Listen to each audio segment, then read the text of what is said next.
Good morning friends and welcome to the pre-market view. First of all, wish you all a very happy, safe and wealthy 2013 from Sharekhan family, and we believe that 2013 would turn out to be a prosperous year for all of us. Friends, since 2012 has just got over, let's take an overview of how it has been in terms of stock market performance. And as we can see, the Sensex has actually given a return of about 26%. In fact, the Bank Nifty has given a performance of 56%, and our market is one of the best performing markets in 2012, which is quite satisfying and which is good for the flows for the next few months, because typically the year in which the performance is good, there is some degree of confidence and it reflects in the flows in the subsequent couple of months. Also friends, to touch upon some of the stocks which have done extremely well in 2012, Wockhardt has given a return of 465%. United Spirits, where we saw the Diageo deal coming through, has given a return of 280%. Jet Airways also has been a star performer with a return of about 225%, and Aurobindo Pharma has also given a return of 125%. Talking about the global markets, friends, US markets shot up in the last 1 hour of trade because of the possibility of a deal between the Senate and the President Obama, and it looks like we will have a final deal on the fiscal cliff, particularly on the taxation part, which actually lifted the sentiment. European markets were down about 0.25 to about 0.5% because of that uncertainty about fiscal cliff. And looking at the Asian markets, most of the markets are shut. Japan, Korea and Taiwan, these are the markets which are closed. And the Chinese markets are up slightly, and SGX Nifty is suggesting that we are going to have a positive start to the tune of about 35 points. In terms of flows, FIs were net buyers in the cash market to the tune of 825 crore, which is a significant number given that the overall activity was quite dull in the market, and the domestic institutions were sellers to the tune of about 225 odd crore. Because of the fact that the institutional participation is less, we are seeing the volumes on a lower side, and the activity also has slowed down quite a bit, but overall sentiment in the market is quite positive. And on that note, let me invite Shaival to take us through important F&O cues, ideas and strategies that we could have in the F&O markets. Good morning, Shaival. Good morning. And wish you a very happy 2013. Same to you and to our viewers also.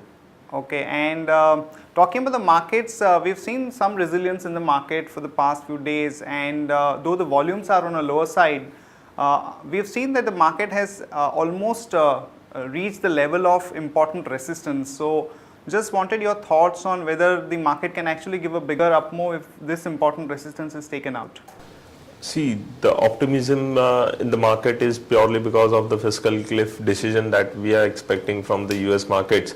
So that is the reason why markets have been showing some resilience at lower levels. Now, talking about the strikes activity, what we have seen is that the activity is widespread because there's no major event to play in domestic market, but we have been eyeing the international cues. So what we've seen is that 6,100 call option and 6,200 call option has seen a pretty good activity in open interest.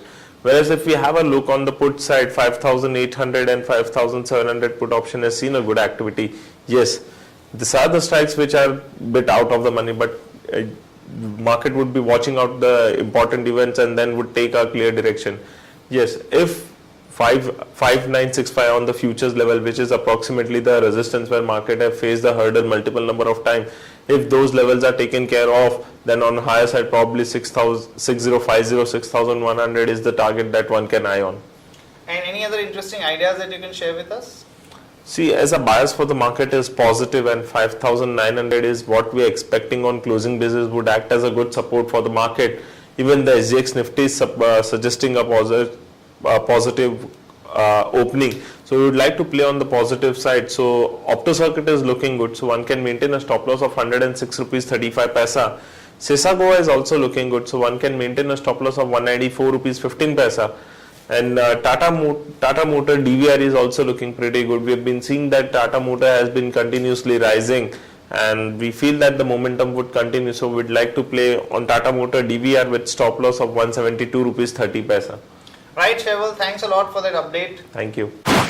Friends, here are the important news and events that we are tracking today. First of all, India's current account deficit for this quarter has actually shot up to about $22.3 billion as against $18.9 billion last year. And in terms of percentage of GDP, it has actually come in at about 5.4% of the GDP versus about 4.2% in the second quarter.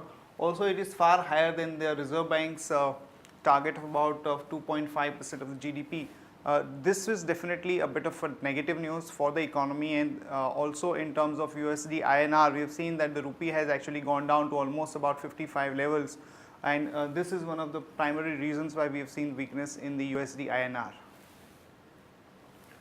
Friends, we have come out with a new stock idea on specialty restaurant. Specialty restaurant is a reputed player in the fine dining space with a very strong brands like Mainland China, Sigri, or Calcutta. And we believe that because of the strong balance sheet and very little possibility of a further dilution, because the company is believing in the model of leasing out its properties and that makes the utilization of the capital far more efficient, because it doesn't have to spend on acquiring the properties. It's able to get the properties on lease, and we believe that because of the expansion plans and good portfolio of brands, the overall revenue and earnings growth over the next 3 years is going to be about 31 to 49% for the next about 3 years. So given this, we believe that this company could be a good investment bet with a price target of about 243 rupees, which would be about 20 times its FY15 earnings. So this is something that investors could look at buying at this point of time.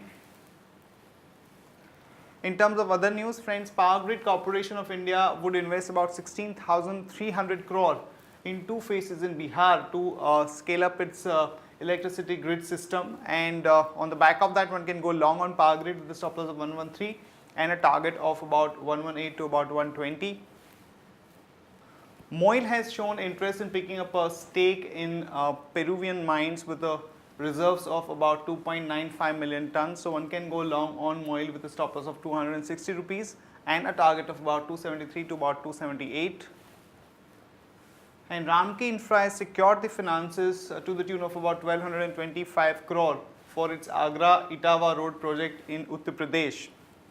So one can go long on Ramki Infra with a stop loss of 98 and a target of about 103 to about 105.